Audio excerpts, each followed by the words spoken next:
Tô aqui de novo. Oi pessoal, para quem não me conhece, eu sou o Alan. O vídeo de hoje não é uma volta no canal, deixar isso muito claro. Eu acho que é mais uma maneira de atender muitos pedidos que chegam ali todo momento, principalmente no Instagram e agora no extinto Twitter, né, que fizeram o favor de bloquear o Twitter no Brasil, onde eu conversava com muita gente também do hobby. E o canal acabou com os reviews, o canal acabou com os episódios de drops. Talvez eu ainda grave alguma coisa sobre aqueles estúdios editoras, né? Porque volta e meia sai alguma coisa legal e é um episódio que ele é desconexo, né? Ele é atemporal, então não preciso estar linkando ele necessariamente a um tema. Mas eu quis não ressuscitar o canal, mas talvez em homenagem, sabe, às pessoas que me acompanham aqui há muitos anos e principalmente aquela galera que eu vejo hoje em dia assim... Será que você se arrepende de algum vídeo, de algum jogo e tal? E também por conta de uma entrevista que eu dei num podcast há muitos anos atrás, que foi com o Zabuzeta, do extinto, acho que era Jogatina BG, se não me engano. Aliás, adorava o podcast dele, né? Mas enfim. Onde ele me pergunta isso no podcast, eu comentei, né? Aliás, ele deu a ideia, né? Ele falou, cara, então se você fizesse um review de um jogo que você já fez, não seria Revendo Ponto? Né? Então é exatamente isso.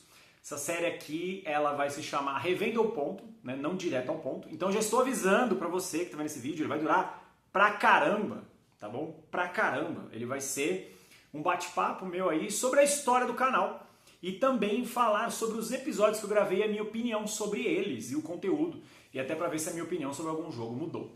Eu sei que olhando aqui pro meu fundo, né, tem um monte de coisa que poderia review aqui, né, meu? Expansões do Arkham, o Hit que saiu, o Splendor Pokémon, aqui atrás de mim o MGM, né, o Mind, nossa, esse jogo é maravilhoso, como esse jogo é bom.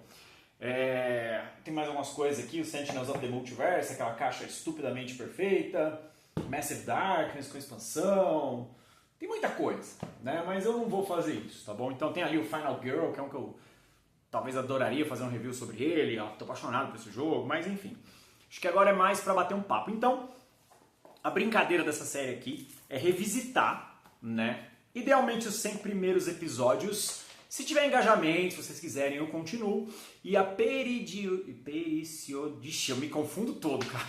O prazo dos episódios aqui, a periodicidade, acho que é isso, periodicidade, eu me confundo tudo com essa palavra.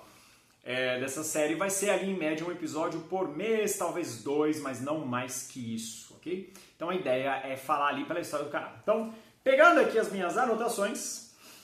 O canal ele surgiu há exatos 10 anos e 3 meses na data da gravação desse vídeo, tá? Então você está vendo esse vídeo aqui no 7 de setembro de 2024. E o primeiro episódio do canal, ele na verdade ele não foi feito, né? Os 3 primeiros, na real, eles não foram feitos para o YouTube, eles foram feitos para o Facebook. Algumas pessoas sabem disso e outras não. Na Board Games Brasil, que eu nem sei se existe mais essa comunidade, na época ela tinha acho que 2.000 pessoas quando eu entrei nela, na época um pouco menos que isso, e eu estava começando a me envolver mais ativamente com essa história de conteúdo, de conferir conteúdo e tal, e eu queria ajudar, né, contribuir de alguma forma. Então eu decidi ligar o meu celular, ficar de cócoras em frente à câmera, que é exatamente como eu estou aqui agora gravando, e falar com as pessoas, né, as minhas percepções sobre o jogo e também para ajudar as pessoas. Então principalmente os 10 primeiros episódios são episódios onde eu falo muito sobre dicas de compra naquela época, coisas que você poderia ou não fazer print and play, né? Jogos sobre edições especiais. E eu reassisti os episódios, os 15 primeiros, hoje eu vou falar aqui dos 15 primeiros brevemente, mas é muito engraçado como eu mudei como pessoa, né? Como um todo. Até porque os primeiros episódios eu falava meio que sensualizando pra câmera, assim, sabe? Oi, eu sou o Alan. E eu queria falar com vocês aqui, um vídeo muito legal. Eu arrumava óculos e ficava fazendo as caras assim. Como é bom ser jovem. Mas enfim, brincadeiras à parte.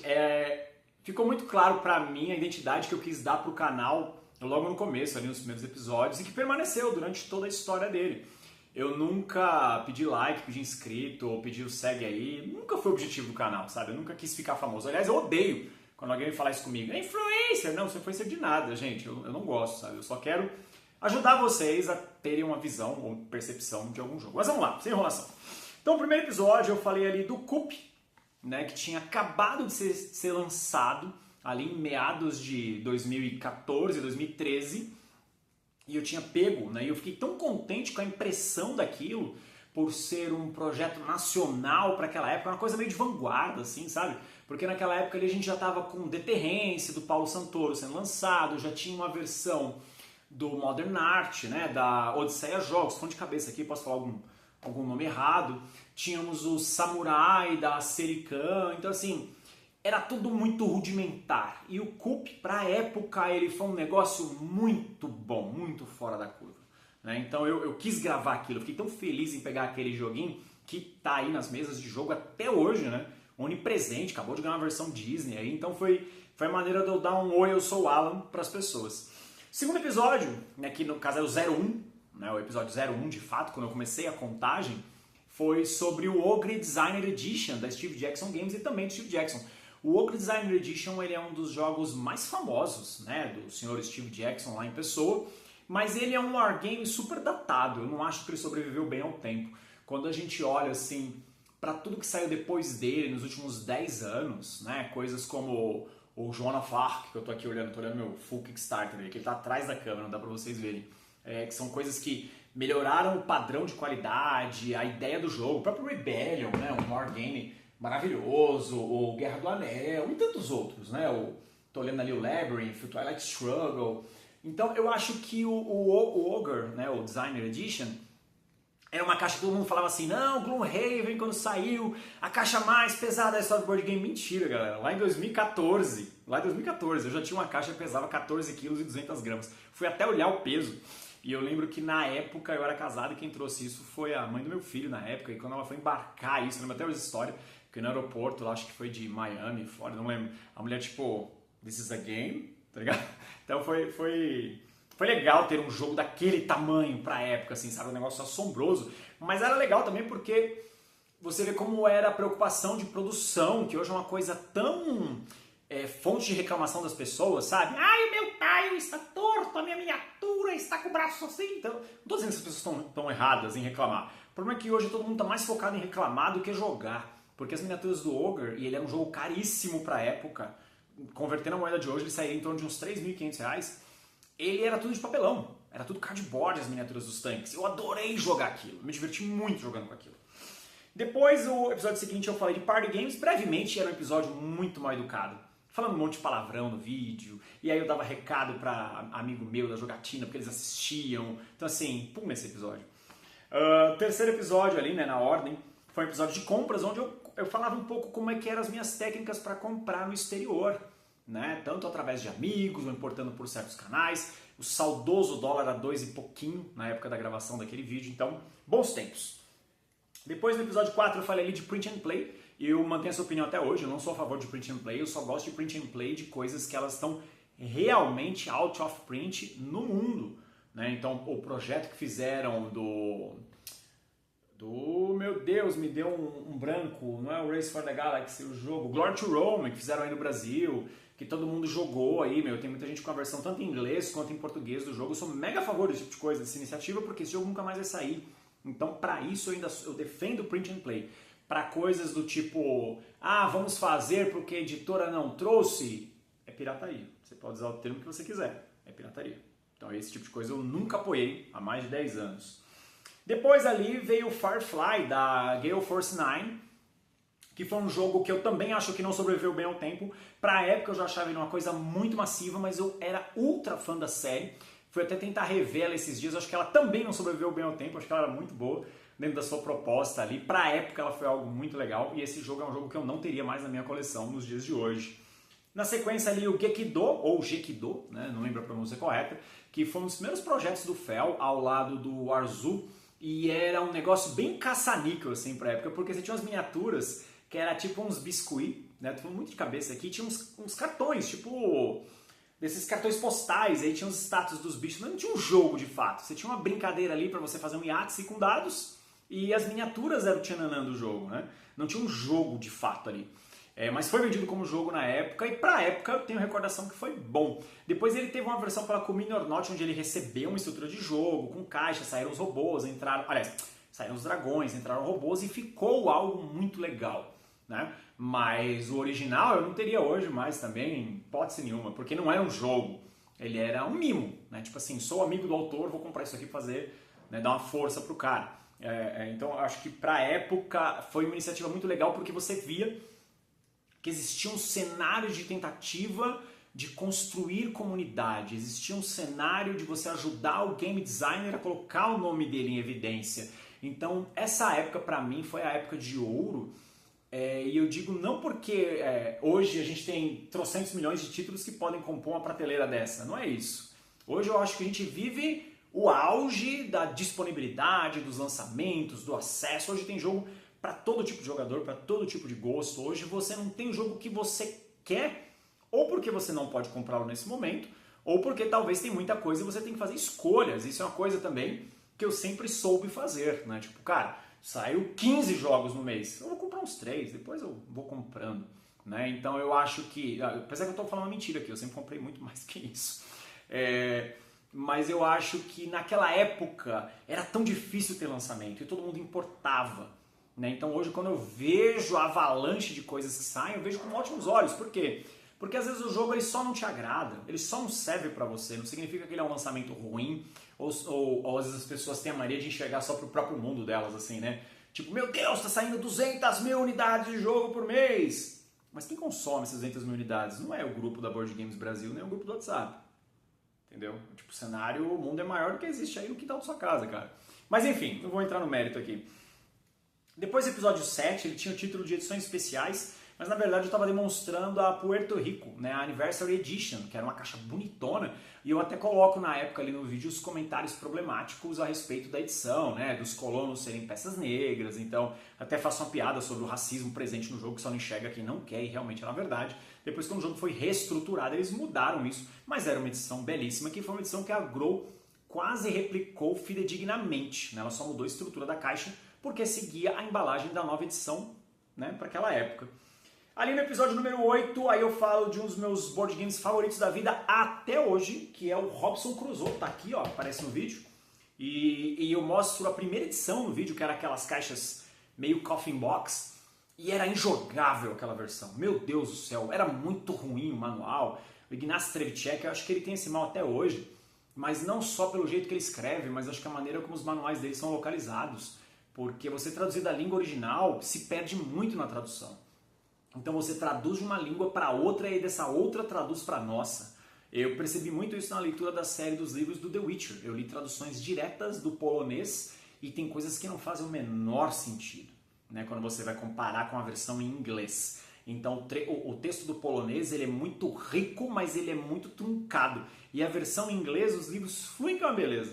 Então é uma curiosidade aí, né, a respeito do Robinson Crusoe. Episódio 9 eu falei do Russian Railroads, que é um jogo que eu amo até hoje. Eu tenho aqui, acho que não aparece onde é que está a minha versão, a Ultimate Railroads, mas acho que está fora da câmera, não sei se... Acho que aparece aqui, ó. Eu estou batendo a mão nela ali, mas não sei se dá pra ver, não sei se ela está no vídeo. O Russian Railroads eu acho que é aquele jogo planilha de Excel que deu certo. E foi aquela planilha que você foi colocando macros, novas fórmulas, novas colunas e novas tabelas. É um jogo elegante, clássico, feio que dói. Desculpem, não dá pra falar que aquele jogo é bonito, feio que dói. Mas ele é um jogo que eu manteria na coleção até hoje, nunca mudei a minha opinião sobre ele. Então, por isso que ele ainda está aqui na sua versão suprema, que foi lançada aqui no Brasil pela Devir. Depois do episódio 10, o Boss Monster, que é um jogo que eu adoro desde sempre. Ele foi lançado aqui no Brasil pela Redbox, né? Depois virou a Buró. E ele é um jogo que ele teve muito acesso no mercado. Você via muita gente jogando o Boss Monster e o Boss Monster ele sobreviveu até hoje. Até hoje ele é um jogo legal. Pena que ele está esgotado, né? Espero que um dia ele volte para o Brasil, sim, sabe? Faço meus votos aqui para que ele volte. Saiu uma versão muito legal, nova lá, mas a gente não sabe como é que tá isso, né? Essa é uma versão tipo... É como se fosse uma big box dele, né? Ela dá uma repaginada nas regras, ela tem uma estrutura visual nova, a capa é maravilhosa, porque ela faz uma alusão ao Super Metroid, que é um dos meus jogos favoritos da vida. E esse é um jogo que eu não tenho mais ele, né? Infelizmente. Ele teve acho que 3 ou 4 expansões pequenas lançadas aqui no Brasil, não tô falando besteira. Mas ele é um jogo que, pra mim, ele é relevante e pertinente até hoje. Principalmente pro pessoal que chegou depois de pandemia, né, que o hobby, boom, ganhou muita gente aí nos 4 últimos anos. E essas pessoas, a maioria, não tiveram acesso a esses títulos, tá? Então, se você puder um dia, assim que você vê o Boss Monster, tenta jogar, vale a pena. Depois, ali no episódio 11, que foi o Lords of Waterdeep, que durante muitos anos foi considerado por muita gente como o melhor jogo temático da franquia Dungeons & Dragons e um dos melhores worker placements. Eu joguei muito, eu gostei muito, eu tive o app, joguei muito, que era da Playdeck, acho que é isso, o nome da empresa que fez. Era um app muito legal porque tinha musiquinha, tinha uns efeitos especiais, assim, sabe? Legal. Eu não teria mais o Lords of Waterdeep hoje. Respeito quem gosta, né? Respeito quem tem aí ele com a Scoundrels of Skullport. Tô falando tudo de cabeça. Eu tô velho, mas a memória ainda funciona.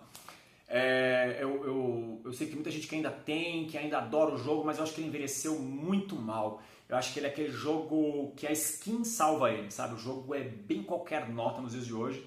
Eu não teria ele novamente. Eu acho que nós temos melhores jogos de Dungeons & Dragons nos dias de hoje, como Tiranos da Umbra Eterna, aqui, né? O Tyrants of Underdark, que vai ser relançado no Brasil pela Bastion Mark, se eu não tô falando besteira, ou é pela Cross the Board, que são a mesma coisa, né? Intrinsecamente a mesma coisa. E eu gosto muito também do Wrath of Ashardalon, né? E também da Masmorra do Mago Louco, que infelizmente saiu aqui toda cagada, a verdade seja dita, né? Teve muito erro de produção, e aí a gente não pôde aproveitar o jogo 100%. Como ele deveria ter sido aproveitado na época, tá? Mas eu gosto muito desses títulos em especial. Ali no episódio 12 teve o Dungeon Twister, que era um joguinho que ele adaptava a um jogo maior de tabuleiro, ele era um card game. Eu não lembro se ele foi publicado no Brasil esse jogo, porque a cópia que eu tinha era importada. E eu gostei muito, mas eu não teria mais ele. Nem ele, nem a versão do board game. Né? Eu dei uma relida nas regras, vi vídeo e tal, antes de gravar aqui hoje. E eu acho que esse jogo ele tinha um monte de problema e às vezes naquela empolgação de tipo, joguei 3 vezes, sempre foi o meu critério, né, para falar sobre um jogo, eu jogava minimamente 3 vezes, joguei 3 vezes e vou gravar conteúdo. E aí eu percebo que eu acho que eu devo ter jogado 4 vezes no máximo aquele jogo até hoje. Então, não teria mais. Depois ali, um jogo que eu me arrependo de ter me desfeito, porque é um dos poucos jogos que eu gosto do autor nos dias de hoje, no episódio número 13, que foi o Bora Bora. Stefan Feld foi um cara que eu joguei muito no começo. Minha coleção tinha muita coisa. In the Year of the Dragon, o Bora Bora, eu não vou lembrar o nome de todos agora, o Trajan, eu não tenho mais nada do Feld nos dias de hoje. Feld, pra mim, ele é um autor que ele entrou naquela curva do boring, sabe? Tipo, é tedioso mesmo, sabe? Tipo, os jogos são muito parecidos ou eles têm ideias muito parecidas. E aí, óbvio, você pode tacar ovo na tela e me xingar, você tá certo, né? Porque é só minha opinião, tá? Deixar bem claro aqui. Eu não acho que os jogos deles são ruins, mas pro meu gosto eles não cabem mais. E aí é legal também você olhar se essa passagem do tempo, de 10 anos, quem era o Alan jogando 10 anos atrás e quem é o Alan hoje. Hoje não teria mais nenhum título do Stefan Feld, a não ser o Bora Bora. Até o próprio Castles of Burgundy eu não tenho mais, eu dispensei. Ele é um jogo que eu acho legal, bacana. Ganhei uma cópia de presente um tempo atrás, né, da versão da Grow, de uma amiga que comprou a versão Ultra Master Blaster Motherfucker Edition que saiu. E eu joguei mais 2 vezes, falei, cara, o jogo não funciona mais pra mim. Dei de presente pras minhas sobrinhas, né? Pro meu irmão, pras minhas sobrinhas aí, que tem a coleçãozinha deles. E depois do episódio 14, o Toa, que eu tenho até hoje, tá aqui, ó, atrás de mim, com a expansão. Graças a Deus, saíram aqui no Brasil. Esse é um dos meus dice placements, exatamente como o Bora Bora, preferidos até hoje. Eu adoro esse jogo, eu acho que ele sobreviveu muito bem ao tempo. Adoro essa aparência de coisa velha que ele tem. Eu gosto da maneira... eu odeio usar termos em inglês, estou usando termo em inglês pra caramba aqui. Essa maneira straightforward, sabe? De pra frente o tempo todo o jogo ele não te puxa pra trás, ele não trava, né? Ele funciona full time. E eu acho que o Troá até hoje ele é um jogaço, com a expansão As Damas de Troá, ele só melhora.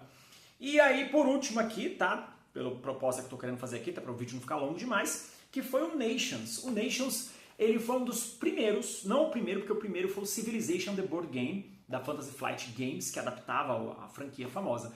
Mas o Nations, ele foi um dos primeiros Civ Games que eu joguei e durante muitos anos um dos meus favoritos. Até eu conhecer o Through the Ages, que pra mim, até hoje, é o supra-sumo dos Civ Games. Eu tenho aqui hoje ainda o Clash of Cultures, edição monumental, que eu adoro. Um desbunde na mesa, um jogo muito legal. Ele parece difícil, mas não é, ele é bem tranquilo. E o Through the Ages, ele é infinitamente mais complexo, mas é Vlada, que é um dos meus top 3 da vida. Então, eu acho que o Through the Ages ele só tem um problema, que foi o app. O app matou o jogo físico, então hoje em dia quase ninguém mais joga. E o app tá aí, vive forte, com jogatina toda hora. Então é isso. Esse foi o primeiro episódio da série Revendo Ponto, tá? Revendo Ponto, episódio 001. Vai ser uma série de especiais que eu vou tentar falar ali de 15 em 15 episódios ou de 20 em 20. Mas por favor, comentem. Eu gravei esse episódio porque vocês pediram, né? Muita gente falou, volta a falar alguma coisa sobre o hobby e tal. Então, como eu sei que a gente ainda tem muito jogo rodando, né, no mercado, jogos antigos e jogos que foram repaginados. Vai ter jogos aqui que eu vou falar que eles foram repaginados mais de uma vez, inclusive. Então, fica para as próximas discussões. Críticas, comentários, sugestões, sempre bem-vindos. Até a próxima. Tchau, tchau.